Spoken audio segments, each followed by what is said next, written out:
Hello and welcome back to my channel.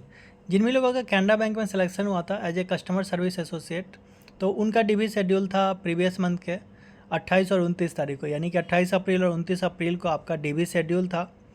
Of course 2 dB होगा, जिसमें से एक डीबी आपका हो चुका है 28 और 29 अप्रैल को, ठीक है। और एक तो आपका होगा जब आपका ज्वाइनिंग होगा ट्रेनिंग के टाइम, उस टाइम पे। तो अभी ये फर्स्ट वाला था तो वो कंडक्ट हो चुका है। तो उसमें ये देखा गया कि बहुत से लोग मिस कर गए डीवी को, ठीक है। तो 2 रीजन्स हो सकते हैं। एक तो जानबूझ के आपने मिस किया कि आपका कहीं और भी सिलेक्शन हो रखा है, या आपने कहीं और ज्वाइन किया है, या आप ज्वाइन नहीं करना चाहते हैं, आप इच्छुक नहीं है, ठीक है।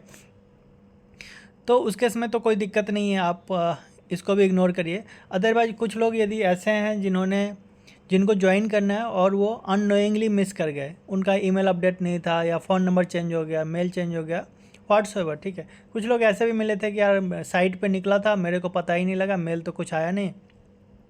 तो ऐसे भी कुछ कैंडिडेट थे। तो यदि आप इस कैटेगरी में हैं तो आपको एक फ़ाइनल अपॉर्चुनिटी मिल रहा है। 31 मई को आपका डीबी शेड्यूल है, ठीक है।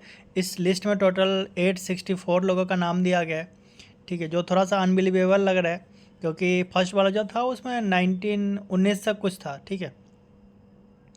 तो 50% के आसपास यहाँ पे दिखा रहे हैं जिनको ये फाइनल अपॉर्चुनिटी दे रहे हैं, मतलब 50% लोगों ने मिस किया है। तो यदि आप अननोइंगली मिस किए हैं और आपको ज्वाइन करना है तो आप ये अपॉर्चुनिटी मिस मत करिए, आप जाके डीवी अटेंड करिए, ठीक है। और ये जो सेंटर है मोस्ट प्रोबेबली मेरे को लग रहा है कि आपके स्टेट का होगा, या फिर आपने जिस स्टेट से अप्लाई किया उस स्टेट का है। तो अकॉर्डिंगली आप जाके वहाँ पे अटेंड कर सकते हैं डीवी। कुछ लोग ऐसे होंगे जो रिजल्ट का वेट कर रहे होंगे, ठीक है, चाहे वो एसबीआई पीओ का हो, एसबीआई कलर का हो। तो उनके लिए मेरा ये सजेशन रहेगा कि आप जाके डीवी अटेंड कर लीजिए, ठीक है। क्योंकि ये डीवी अटेंड करने का ये मतलब बिल्कुल भी नहीं है कि आपको ज्वाइन करना ही है।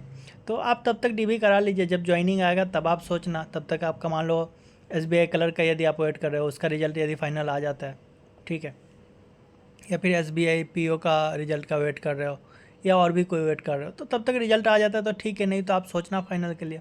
तो आपके पास एक अपॉर्चुनिटी रहेगा, क्योंकि ये फाइनल कॉल आपको दे रहे थे, इसके बाद आपको को मौका नहीं देंगे, ठीक है। तो यदि आपका मान लो कुछ अपकमिंग रिजल्ट का वेट है, ठीक है, भले आप कितना भी श्योर हो, 100% श्योर हो कि होना ही है सिलेक्शन करके, लेकिन फिर भी आप, मेरा ये एडवाइस रहेगा कि आप जाके डीबी अटेंड कर लीजिए। उससे क्या होगा कि आपका एक तो डीबी भी मतलब डीबी का एक्सपीरियंस भी हो जाएगा, और दूसरा एक एक जॉब आपके हाथ में रहेगा, ठीक है।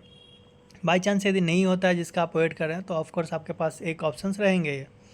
तो बस यही छोटा सा वीडियो था जिसमें ये बताना था आपको। तो जो भी लोग यदि कोई मिस कर गए हैं तो आप ये अपॉर्चुनिटी ग्रैब करिए, ठीक है। Bye bye, take care.